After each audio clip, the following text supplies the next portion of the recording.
Hello and welcome back to another episode of Chatterbox with me, Mel Biggs. This is the podcast where every month I sit down with a musician from across the UK or Europe and I get to interview them and find out more about the musician behind the music. This month my guest is the phenomenal Sophie Cavez. She is a Belgian accordion genius. I absolutely fangirl this woman. I think I keep it pretty much under my hat this episode, but there might be little glimpses of it now and again. I'm ever so grateful that she said yes to join my guest tutor series, and yes, it's been a really, really beautiful conversation to go back and edit. You might notice that there is a little bit of bruising on Sophie's face and she's got some bandaged fingers. Unfortunately, she took a bit of a tumble just before our interview. So if you notice that, that just explains that. And also my dear friend John is back to help us with translations. Somehow my microphone wasn't switched on during this interview, so the audio from me is a bit tinny because it comes through the webcam. So just apologies in advance for that. I really hope you enjoy this interview. And if you do, don't forget to give it a like, subscribe, do all the good stuff. But now you're about to hear from Sophie Cavez. Sophie Cavez, thank you so much for saying yes, and even an injury will not stop us from having this conversation. How are you feeling today? How is it going? It's okay. I feel good, and I have a strange face, but for the rest, it's okay. Yes. We are having more time at home to rest. I mean, I want to dive in. I normally start by asking about history and where you started music, and we'll definitely talk about that. But I have just spent a bit of time going through the bio that you sent me, and you are so busy and have been so busy for like 20 years, it seems, a long time. How have you been able to manage such a busy diary? And particularly at the moment, you've got something like 5 or 6 projects on the go. So are you always touring at the moment? Yes, I used to play much more before I had kids, but now I play a lot, but not that often than when I was younger, because I wanted to create space for my kids. But now I have like a few projects, but not that much as before. When I had a lot of different things going on the same time. So now it's okay to manage to have these few projects and give place for each one. Do you find the balance of work and life and family, does that work easily for you? Have you got a structure that works, or is it always kind of working it out as you go? And It's a bit a challenge, a big challenge. It's the question of my life, I think now. All the time to find the balance between go and play and stay home with the kids. And sometimes when I have busy periods with a lot of travels, and like every weekend, a few days in the week, I feel that it's not good for me. So, and for the kids as well. So sometimes I have to pass this period because it's everything comes in the same time, and I have like this thing in my head. I don't want to be away uh, more than 5 days. So I try to concentrate the concert, and when I go for concert on abroad, I try to make the travels the same day, and then going back very early. I can spend time to stay a bit more, to enjoy the city of to give a workshop of something like that. I try to for the rehearsal time. It's also like this. I say all the time 3 4 days maximum, and sometimes 5 6, but it's not longer. So I can't do like go for 2 weeks on tour without the kids. It's not possible for me. I don't feel comfortable with that. I mean, you must find that so many hours are spent, like you say, traveling and then immediately rehearsing and then immediately going on stage. Are you used to that now, or do you still find? I mean, first for me that would be so tiring, and I wouldn't be at my best. But I mean, have you just adapted to that, or has it taken a while to get used to that way of going? I think it goes quite natural with the time, and I am used to that, and I know why I am doing that, so it Yeah. helps me. My husband is also musician, so we are both on the way, and for him it's a bit more simple to live for a long period. Like if he goes for 10 days without see the kids, he can manage, and but for me it's not possible. Yeah. So I think it's also maybe some other mothers they will it will be not problem for her, but I know musicians like me, like Josefina Paulson, a nickel harpa player. I have a duo with her, Yeah. and we are very close friends also. And we both had kids from on approximately the same age, and we understand each other very well for this situation. So we know when we meet that it's for a very short time, very intense, Mm. and we try to make like that. To talk about the duo that you have there, and now a quartet as well, which is a new collaboration, isn't it? But I saw you performing with Josefina in Le Son Continu in 2023. I think you just released your album. It's a Yes. really beautiful body of work. But how did that come about? Were you working at distance to begin with, writing and sharing across the internet, or did you meet up for rehearsals and make it all in one go, do the album? And I think to have someone as a kindred spirit, someone that understands she's also a mother of young children, so there is just that natural instinct to make the most of it when you're together, I guess. And but how did it start off working with her? When did you get to meet? Um, with Josefina, we played in a quartet called Cyrus. Hmm. My boyfriend, he broke because we are not married. I say husbands, but um, he went to a festival a long time ago and he met Josefina playing with guitar player from Sweden, Jonas, who is part of Cyrus.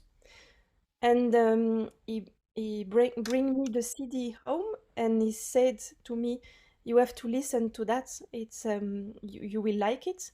And then I listened, and it was so beautiful. And um, I think of taking one of the tune to play with Baltasar Montanaro, who is a violin player I have a duo with, and we record this tune on our last CD, and we asked Josefina if she was agree, and then she didn't know me and Balthazar, and she discovered music like this, and she said that it was a beautiful tune, and that she wants to have us in Sweden to have a concert.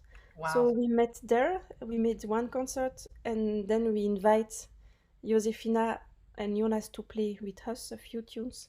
So it was like this. And then Cyrus stopped because Jonas was not able to play music anymore after COVID.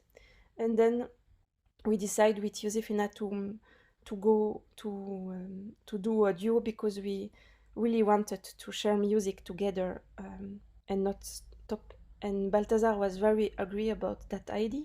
He said, "Yes, it's a very good idea. You have to do that."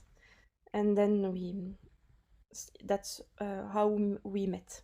I love that. That the music kind of spoke to each other and then you met through that. That's really magical. I had the only way I can recognise that for my journey was with Ingun Bjorgo from Mhm. Norway, and we met at a workshop in the Netherlands, and we met because we were teaching there, but it was our music and hearing her play and her hearing me play, and I then got invited to go and stay with her, and we made music up in the mountains, and it was just this magical experience. But it was our Oh, music that made that connection, and it is something a special way to make friends, I think, and then yes, make music together because nice. your compositions can speak to each other. That's really special. Mhm.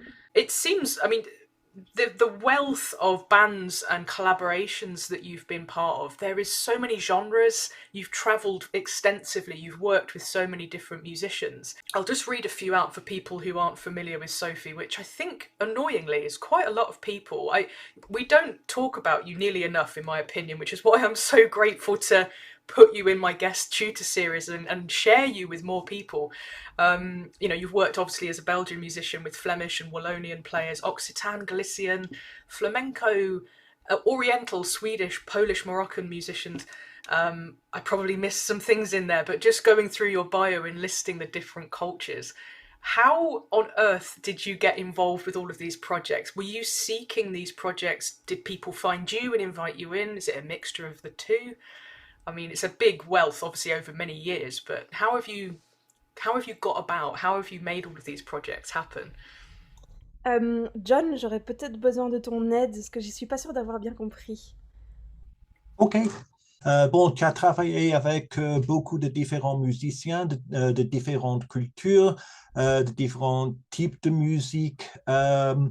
Comment ça s'est produit? Est-ce que par hasard, est-ce que les musiciens sont venus te chercher? Est-ce que tu les as cherchés? Comment ça marche? D'accord, ok, je comprends.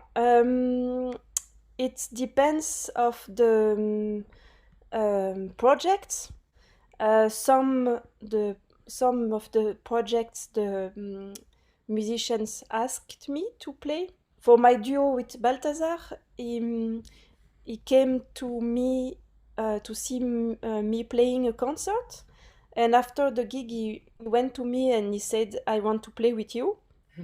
And I didn't know him, so we managed to find a moment for him to come in Belgium. We made a few tunes together in the day, and then in the evening we made some concerts. In the first concert, and then evening after also. So it's a bit spontaneous. Yeah. And after that, with Cavez Express, it's a band with no bass player and drums. Mm-hmm. But in the beginning, it was someone from a festival in Ghent, in Les Fêtes de Gand, who asked me to make a special project for that festival. So I could do what I wanted. So I invite a lot of musicians. I remember to have Didier Laloy in the evening also, and I composed a lot of tunes for that event. And then after that we decided to go further with the tunes, but it was not possible to have 20 musicians on stage. We made a little version with guests, and then with the time it became more like a trio. But we play also very often in duo with the bass player, and I play also in solo. So for me it's more like band, but with different formula. Yeah. And it's all your compositions, is that correct, with Cavez Express? Mm-hmm. Yeah. And then with Josefina, I already tell the story. And then after that, with Josefina, we made this flamenco. It's not a flamenco project, it's a meeting with two girls, one dance and one sing in flamenco. And we try to make fusion of our different musics. And then the projects before, I play for storyteller, un conteur qui raconte des histoires, des contes. Et je fais l'accompagnement à l'accordéon, avec des petits instruments, des petites percussions aussi. Ça, c'est très différent. C'est plus un spectacle d'histoire avec l'accordéon. John, tu veux expliquer? Mm-hmm, yeah. So yeah, she works with a storyteller, as she said, and accompanies the stories on the Melodeon, and perhaps on the little instruments as well. And that, of course, is a very different affair from playing at a larger scale event. I want to find out from you, because I know that you're self-taught. You mentioned that at the very beginning of your bio. We had the wonderful Bruno Latron on last month. He also told us that he is an autodidact, which I didn't know. That was a surprise for me, and also quite inspiring as myself being self-taught. It's always that kind of thing of seeing where you can go and how, I don't know, just so much that you can do. You can teach yourself all of these amazing skills. It would be really interesting if you're able to go back in time and tell us where it all started for you musically. Was the accordion the first instrument, or did you play? Have you had a musical family? What were your first influences? You know, how have you become the musician that you are today? In my family, there are not no musician at all. Okay, So I have three brothers, little brothers, and they all study very high level studies. Like one is doctor, like another is engineer, and I am the only who's creative. doing, yes, and The rebel of the family. yes, and a bit a crazy life. And when I was child, I asked my parents to make music. They tell me that when I was 6, I had my first music lesson at school. So we have like 1 hour in the week, a music lesson, and I fell in love with the that the music and the teacher, and then I asked to learn piano, and then they give me a very little piano like for the child, and I begin with that, and then they see that I was very attractive to that, so they have a bigger one, and then a real one after a few years. But it was with the teacher, who I was alone with the teacher, and no music sheet, um, with a music sheet, but from the ear Yeah, a lot. So not much classical music, and the teacher was more give me what I wanted to learn, and that's then really interesting, isn't it? From a school to take a more traditional approach in the mhm, sense of that, because most people will start formally with classical style, so that's really yes, interesting. yes, I think I was very lucky, Yeah, because after that I wanted to learn a lot of other instruments. So my parents were a little bit like, oh, we will manage to do that, because I asked to play djembe and I had lessons, and then I wanted to play violin and I had a few lessons also, and then I wanted to learn bagpipe. So for them it was like crazy, because they were not in that world at all. So yeah. they have to find. And then I tried to play flute, and I made a lot of different things. And then when I asked it to play violin, they tell me, okay, you have to go to the in Belgium we have academy. It's a school for music who is free for free, but you have to learn the music. So you have 1 hour in the week to learn the notes and All le the solfège, theory. Yeah, yeah. and then you have 30 minutes of the instruments. And then when I wanted to play violin with someone I knew. I saw a girl. It was also alone with the teacher, like not in the academy. And my parents say, okay, then you have to choose it, and you have to make the piano in the academy, because it's for free. We cannot offer to a lot of lessons like this. And then I stopped piano at all, because after a few lessons of a part of the year, the school year, within the piano. It was for me, I think, ça m'a coupé l'envie de jouer parce que c'était très cadré, il fallait lire la partition, il fallait jouer tout le temps les mêmes choses pendant des semaines et des semaines, le même morceau jusqu'à ce que ce soit parfait. Après, il fallait faire une audition devant un public. Et moi, je me sentais pas du tout à l'aise de faire ça. Et donc, j'ai arrêté complètement de jouer du piano et j'en ai plus jamais joué. It was having the formal lessons really spoilt things for me because I found it difficult playing the same piece over and over again, week after week after week, working towards having to perform in public. It was all too strict. It was all too regimented. I didn't like the formal structure, the formal framework that it all took place in it. And so I just stopped playing. But you carried on with the violin, is that correct? Or you had to give that too?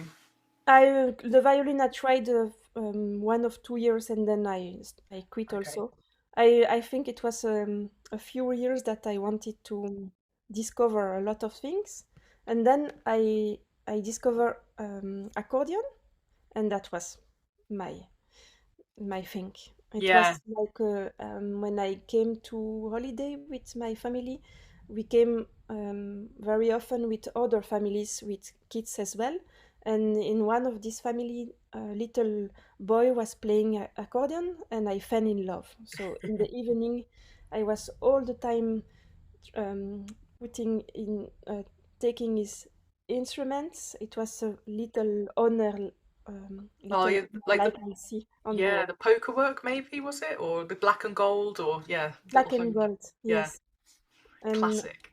I spent the rest of the holidays to stay home to play with that instrument, and then my parents, I have to wait 2 or 3 years to spare money to buy one for me.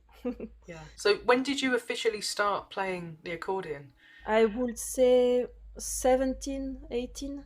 Yeah. That actually, out of all of my guests when we've got to this question, most people are starting around then. So it's the late teens seems to be most common among my guests so far. So yeah. And you said you just took, did you make sense of it quite easily? Did it just kind of click and yes.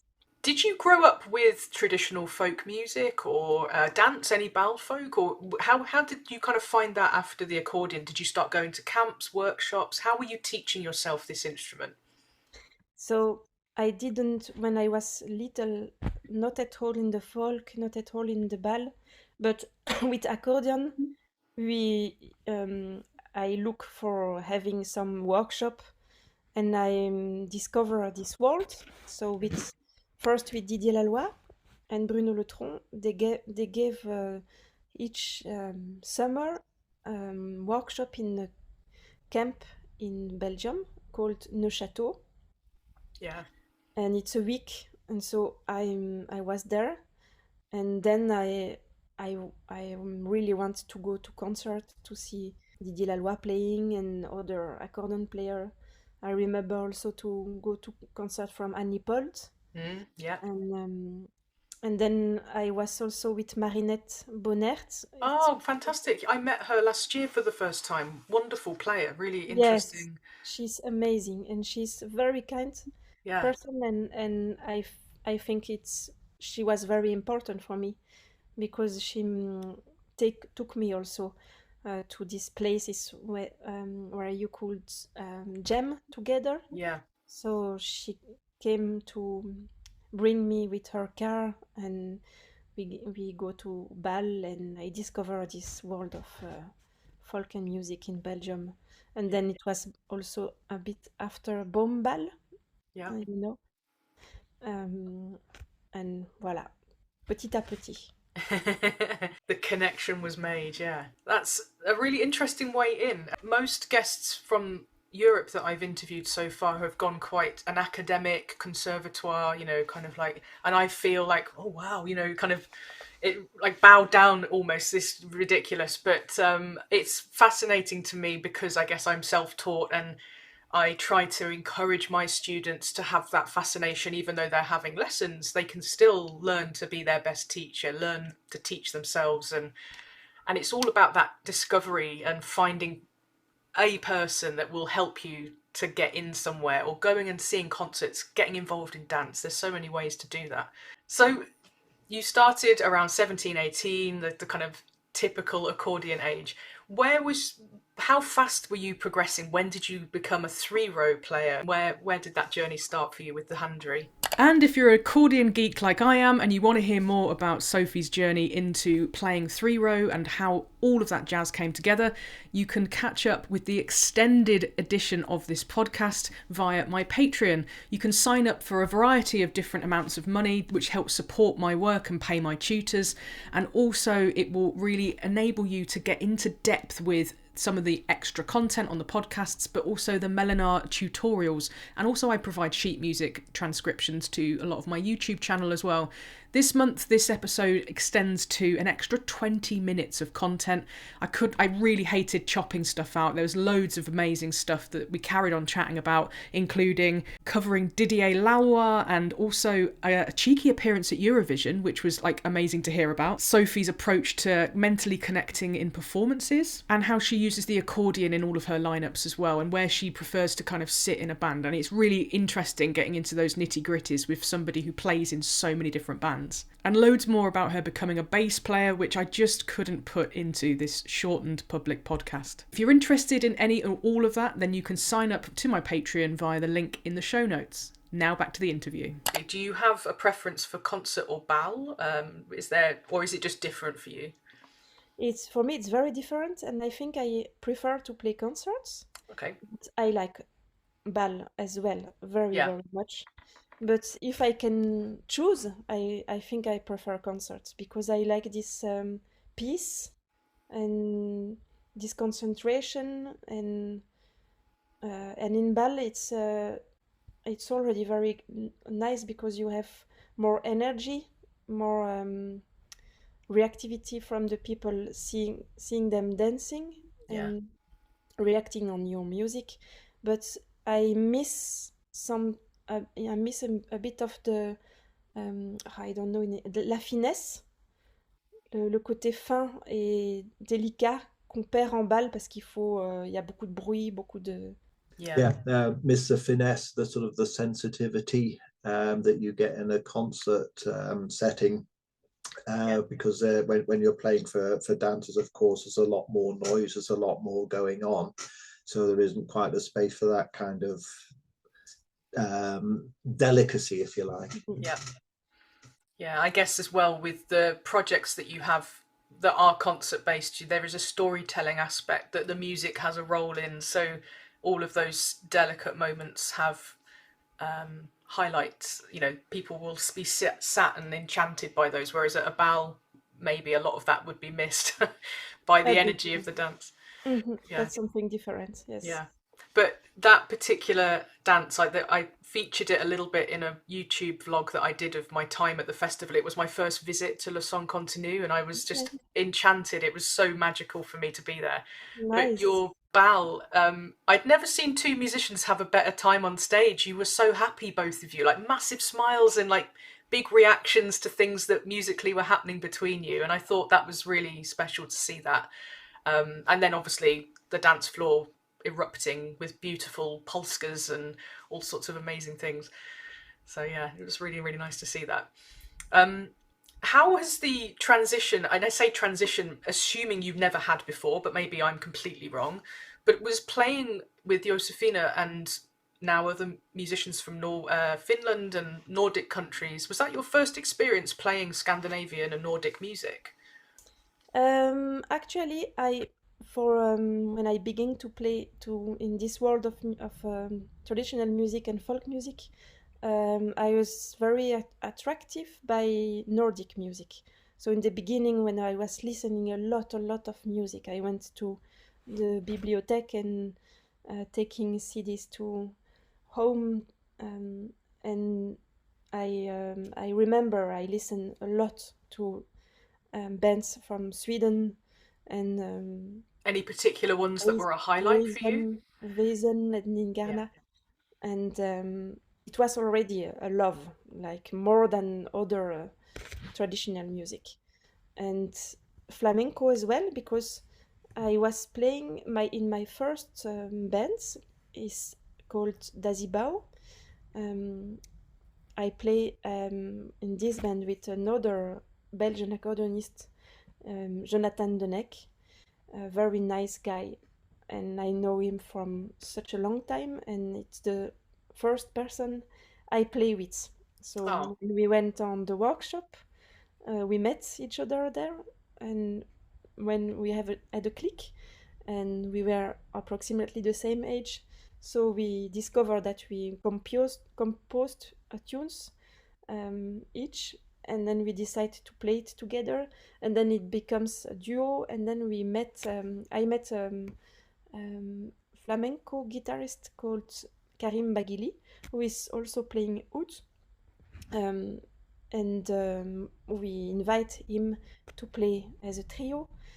And I played also with Karim Baghili in other bands, and I met him very often because he was a very good friend, and he introduced me this flamenco music because he was every day for a few hours exercising flamenco rhythms, and so he asked me, can you play on percussion for me this rhythm, then I can practice. And we listen so much now Paco de Lucia and all the other flamenco guitarists, and I was very touched by this music, and I saw a lot of concerts and performance with dancer.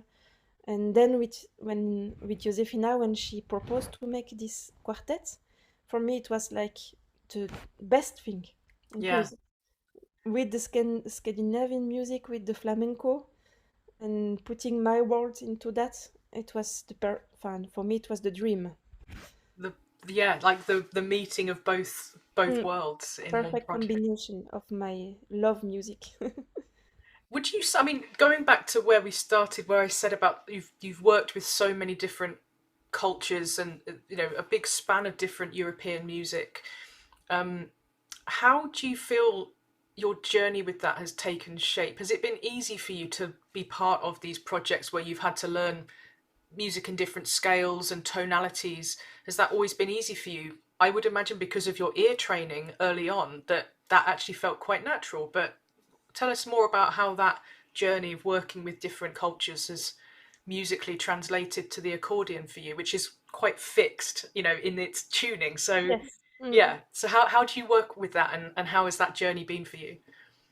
I would say that don't have a lot of memories of working very hard and having trouble to find a way to reach that. So I think it all be is being natural. Like Yeah.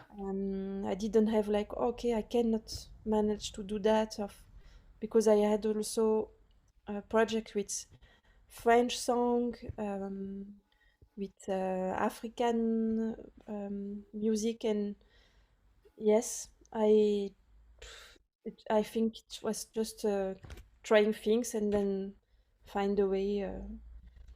Yes, not very difficult, I would say. And it makes me wonder actually, because I know you play bass. That was something that you've taught yourself in your adult years. Is that right? Yes. Um, Tell us a bit about where and why you wanted to learn the bass, and then, if it's okay, how that links to your accordion and vice versa. Because I feel that you play the accordion like a bass player, and Mhm. it would be interesting to hear you talk about that if you feel that's true. Of course, I will. I will I'd just. love to talk about bass. Tell me. Yes, I like a lot. Um, Mel, I am very sorry. I have to go to make power because I didn't Oh, think okay, about yeah, that. that's fine. Plug Just in. a few seconds. No worries. Thank you. We'll come back to talk about the exciting bass in a second. Sorry. Voilà. No worries. It helped me a lot also for my base of my play in accordion. Yeah, And I like this in a band to be the one who is playing not the melody but the rhythm and the bass and the harmony. I like a lot this place, even more than playing melodies. Yeah. Did that change for you more after playing the electric bass, would you say? That you came back to the accordion with a different approach or a different interest? I think I was already, before that, I was already very interested by having the bass and the rhythm, but I didn't inconscient. And c'était pas I wasn't aware. Mm. It was, yeah. And after I played bass, I could more have an idea of what I do. Yeah. Than before. Yeah. But the interest was already there before. Yeah. But it just unlocked some new ideas. Mm-hmm. There's a tune that I know that we're not doing it this evening, but I always like to talk a bit about what my guests are going to be teaching on the Melinar, because it's a nice way of plugging it to the listeners. So if you're interested in learning from Sophie, when you hear this podcast live, there will be a pre-recorded Melinar, and if you are part of my membership, you can take part in them live and get to meet my guests live. But Sophie is going to be teaching one of her compositions called Anif. Is that correct? Am I pronouncing that correct? Yes. And it has the most dreamy beginning, like the riff that you have in the beginning with that donga donga donga, and it's just so attacky. There's just the contrast in those sounds that you're creating. And I know it's very specific, but just to please me and maybe 5 other people that are listening to this, could you talk us through how you came up with that and the concept of those sounds and the attack and where you're kind of getting those rhythms from? And my theory is that it might be related to your bass playing, just because it sounds like a bass guitar, but you might tell me no. It's difficult because I am not thinking a lot of what I do. You just feel it, and it kind of you explore and experiment, or it comes out. Yeah, that's this nice. Tune, I was. I remember the moment I was home and I had a free day, and it was the birthday of a close friend of me, and I wanted to make a tune for him as a gift. So I think it took me 1 hour or 2 to have the tune and to record it, and then I sent to him, and it was this tune. And it came out as the arrangement as well. You had that riff.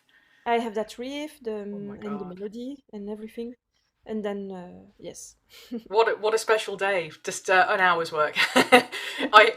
From my own experience, sometimes I've had that happen, but mostly it's ideas that take years and they go off, and I forget that they were even there, and then it's like, oh, I listened to my phone. That was good. I should work on that, and then it kind of. But we all have our own journey with writing, and that's really, really nice. And to know, you've said it a few times now that you just play with feel. I think that's something that even more with my teaching, I'm trying to encourage people to recognise is so valuable. Irrespective of theory and your knowledge of the instrument, it's just create with feel. Do you, when you're teaching, are you, is that an approach you take, or what are the important things that you try to demonstrate when you're teaching? I am not often teaching, so I am not. I think I am not very good because it's not something I work on it. So when I do some workshop, I try to just have a disco. I try to remember of me when I was learning accordion, what I wanted to have when I follow a workshop. So when I was like this, for me it was to learn a tune, and then to have the special things from the teacher is style. So I remember when I went to a workshop of Didier Laloy, he was also doing like the melody and then some riff of some rhythmical thing, and I couldn't understand it for myself, so I wanted to have it slower and have it from him to understand what he did, and also to meet the person, to meet the human who is after the instruments. Yeah, who's behind the, yeah, Yes, and and yeah, I get his that. word, and yes, just to have a meeting. And then I remember that I was all the time listening to the CD and the music of this person a lot, and try at home to have the tunes in my hands. And so when I teach, I try to encourage the students to go to listen, to try themselves the tunes, and even if it takes days and days to finally have it in the hand and to follow how it works, it's the best way to learn Yeah. from. Yeah. I think you put yourself down, and when I approached you, you kind of shied away from the offer of being a guest tutor because you were sure that you weren't going to be good enough. But I, thank goodness, encouraged you to take a step, and I'm really grateful that you did. And we got to know each other a bit better through those emails. But what you just said there is so many tutors and people who have big names and reputations don't think about what it's like when you start out, and don't think about what it's like from the student's perspective. You've nailed it on the head. Like, in my opinion, that's the essence of teaching, is putting yourself in your students' shoes and thinking, okay, what can I give them that's going to really help, or what didn't I get that could really help? And that's the magic of it then. And then, as you say, you can respond to the human who's making the music, and kind of go with that flow as you respond in the moment. I think that's the way I like to do it as well. Have a bit of a plan, but then just respond to what's happening in the room. Yes, yes. Yeah. But now what I will do with you, Melina, it will be more difficult for me because I will not have the response to the. Yes. I will try my. I will do my best. It's a strange one. Have you done any online teaching at all? Maybe through lockdown? Have you ever done one-to-ones? Has anyone ever approached you for that? Never. No. No. Yeah, well, I will introduce you to my world. I spend probably far too many hours online anyway, but I do love my online teaching. I think particularly for our instrument, because Mhm. you can be on camera and it's everything is visible, Yes. and we can usually describe things in our body that helps the, you can show that on screen if it's part of how you teach.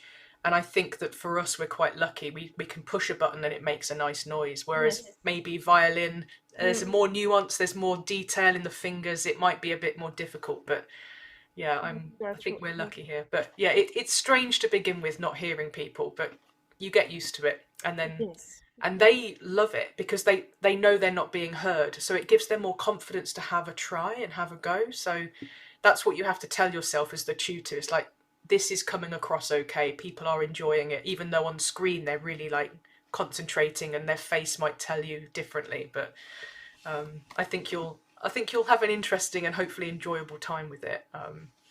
And the tune is really beautiful and very different to what we have in England. Most of my membership are here in England on DG Melodeon, although there are plenty of people in America as well, and Australia, New Zealand. So it's a really eclectic mix, but we don't have many guests bringing these sorts of compositions to us. So it's going to be really, really good when it happens. So thank you very much for that. I hope it will good. When you're not on the road and you have some time at home, obviously, yes, you're a mother and you are, a partner to your wonderful husband, not husband, Julian Padovani, which we've not said. Actually, we've not mentioned his name. But you also have a kids' clothing or accessories range, which is adorable. I've really enjoyed seeing images pop up of these cute little bear ears and things.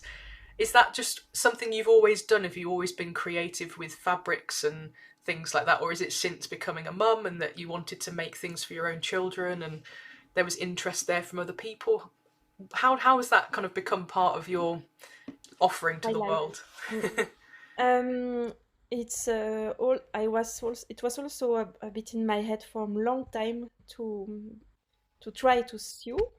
And my boyfriend Julien, he gave me one sewing machine for my for a present, Christmas present, something like that. And then it was, I think it was when my first kid was very little, and so I began to sew baby things. Yeah. And then I like a lot to create new things and the fabrics and the colors, and it became something I like it very much, and also because it's something I can do home. And when the kids were little, it was very cool because I was in the living room with my sewing machine. They were playing around me, and it was something I can do and be with them, Yeah. together with them, because you don't have to play with the kids all the day. They play from themselves, and I can be interrupt very easily when they need something. And when they were little, playing music home was a bit difficult for me because I needed to be in my own bubble. And with small kids, you are interrupted all the time. Yeah. They need you, and so you have to leave your instruments and go. And so it was not something I enjoyed a lot. And so sewing was the best thing. And I am the kind of person who needs to do something. I cannot just be there and waiting, and I am to be busy all the time. So I love to do a lot of things. I like to cook. I do my breads. And when I have an idea, I want to go in. And so I like a lot of different things, not only sewing, but in many other perspective of life. I like a lot to be in the garden, and my boyfriend Julien is the opposite. He's all the time busy with music, all the time. In his head, in his mind, he listens music all the time, and for me, I like it a lot, but for me, I need to do something else. So Yeah. not only music in my head, a lot of different things. Yeah. So Keeping busy in other ways. Does it almost is that your way of relaxing? Is just changing, doing a different hobby, keeping lots of things going, or do you ever just stop and lie down? Mm, I read a lot also, so I think it's the most relaxing hobby I have, Yeah. to lie down off in the travels, also in the trains. And I do a lot of sport also for my body to have more power. And so I do a lot of things, Yeah. different things. And sewing was one of the my favorite one. And also I like it to have like a style of, I don't know, just a line. Yeah, you do. You do have a line and a style. It's very. Whenever I see a picture, I'm like, oh, I bet that's one of Sophie's, and then I find out that it is, and there's something in the way that you choose patterns, not only in the fabrics but in the way you're cutting the accessory and Mm. things. It's I like a iconic. lot to Yeah. create and to have the also like in music, to have my own little world Yeah, with in another thing. in a And different way. mhm. Do you find, I mean, when I was thinking about this, it's a difficult question to ask, but this umbrella of creativity, I mean, I didn't realize about the bread and the gardening, but it's all there, isn't it? This idea of creative choice. Have you ever contemplated, have you ever thought about how they're linked for you? Or how is music and sewing and gardening, bread making, are there any links for you in how you approach or your process of making, maybe as just a general thing? Is there something that you feel is uniquely yours in all of these processes? J'ai pas très bien It's a compris. tricky question, Est-ce English. que il y a beaucoup, tu as dit toi-même, tu fais beaucoup de choses, hein. Il y a le pain, la musique, les vêtements, tout ça. Est-ce que tu crois qu'il y a des liens entre ces différentes activités dans ta vie au niveau du processus, au niveau de l'approche? Voilà. D'accord, je comprends. Yes, I think everything is going in each other. So, but I can think. It's just go like this. It's just not thinking. Oh, no, no, no, no. This thing is I do it like this. it's just all going together, and I think it helped me in each activities. It give me a little input what I do in sewing. Then I need to make music because I am inspiring by what I did, and the same in the and also with the I spent a lot of time with my kids because we take them from school to eat every meal in the at noon. I mean, so we have two Oh, I hours. see. They come home to have Yes, the so dinner. they come Yeah. home 2 hours. They go 2 or 3 hours in the morning, and then 2 hours in the afternoon.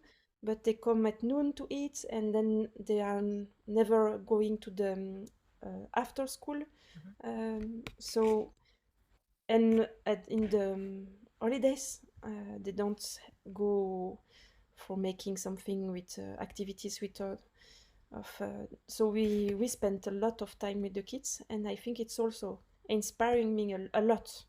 These moments, I do a lot of activities with them in the nature, in to make handicrafts, Yeah. to make a lot of we dance together, we do a lot of things. And most of the time when I am composing some new tunes, it's when they are there, sometimes playing of just after a beautiful day together of I think it's my inspiration, most inspiration for composing music with Yeah. the kids and all the other activities.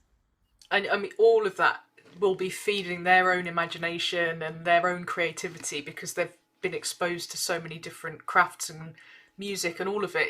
It's all in them as well, and that will just be feeding back. It's a beautiful connection, isn't it, to have with your own children? Are they of an age? Are they playing music yet, or have they got an interest? Are they old enough for that?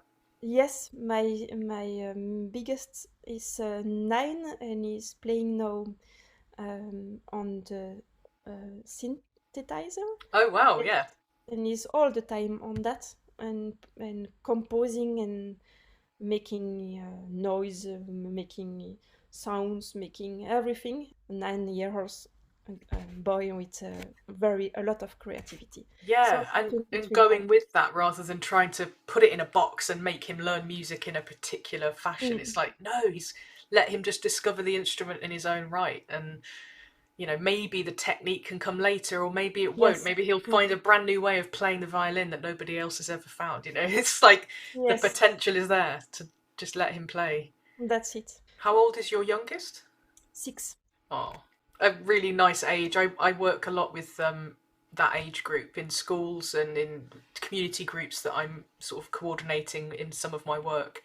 And I find if I was working with them on a more regular basis, I'm sure I would be writing a lot more music. It would be inspiring me. But just spending a week with them for a holiday club during, we call it half term here, when they take a small break from their normal classes, and it's just magic here, just listening to their conversations and having fairy tale dreaming conversations and just being part of that world for a bit. It's actually so good that adults do that as well. And Yes, we remind ourselves that there's still a kid inside us that needs to be expressed and loved and cared for and have an imagination, and it's really important. I think it's maybe easier for musicians to realize that that is here because we get in touch with it maybe more regularly, but sometimes it's easy to forget as an adult to that that's there too.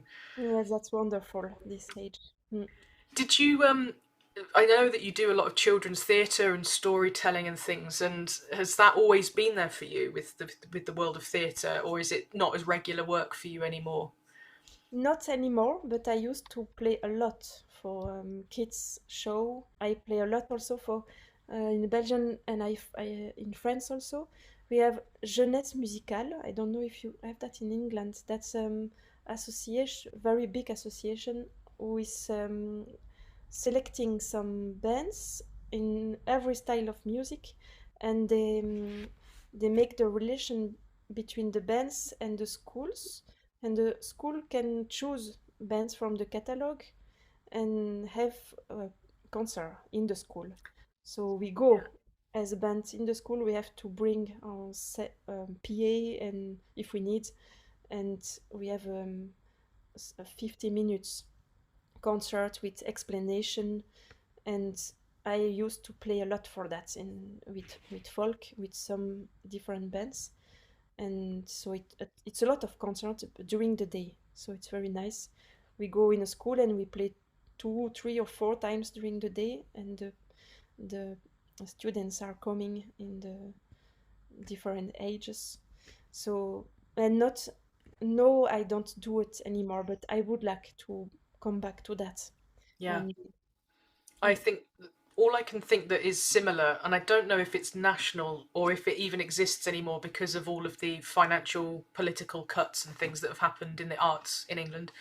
But when I was at school, when I was 6 or 7, we had visitors from an orchestra, and it would be like a mini ensemble of different instruments, and it would be a introduction to the trumpet, the violin, the viola, and it would be like this arrangement.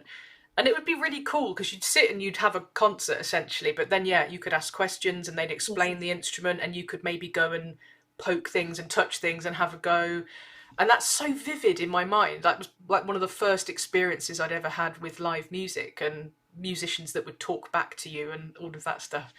And yeah, it's we so many kids now don't get that experience. I don't know what it's like in Belgium, if it's the same, but our children in schools here, English and maths, that's kind of the big push, and so many music budgets get cut completely, and it's only if the parents can afford to put their children into lessons and things. So yeah, it's a struggle at the moment to make sure that children are getting access to music and drama and theatre, arts, anything like that. So that's the same in Belgium and France now. They are cutting yeah, the money is less and less. And last year in the school of my kids, they begin to have a musical show when they have to sing, and with a musician, live musician. And then after 3 months, it stopped because they didn't have money anymore. The government cut everything, so they couldn't go further. And I think this year they will not have something like this anymore because of that. So it's yeah, it's a pity. it's a shame. There are a lot of things happening in the world that I'm sure Yes, you don't agree with, as I don't either, where the money gets put as well. Anyway, of we won't go course. into that. I've had a few questions come through from members of my Patreon, really simple things, and actually, it was always a curiosity with me.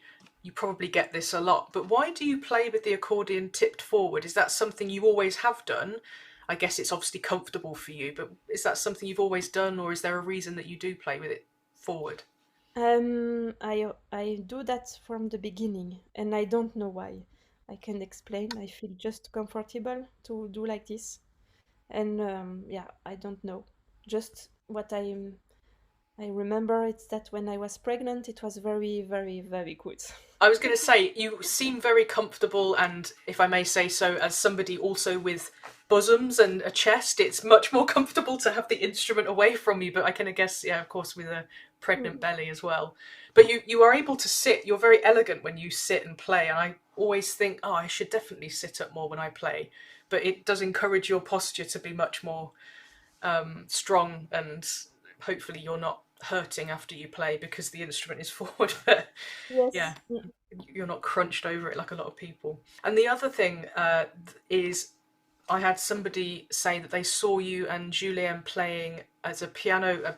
Julien Padovani, we should say, is a wonderful piano accordionist and pianist from Poitiers. But I take it you live together now in Belgium, and you have done for a long time. I saw him with Balam in Le Son Continu the same year Mm. that you were there. What an Magnifique. incredible performance that was. But they saw you as a duo playing in Comboros, and they wondered if there were any more duo concerts on the horizon. Do you have time for that with the young ones, or not?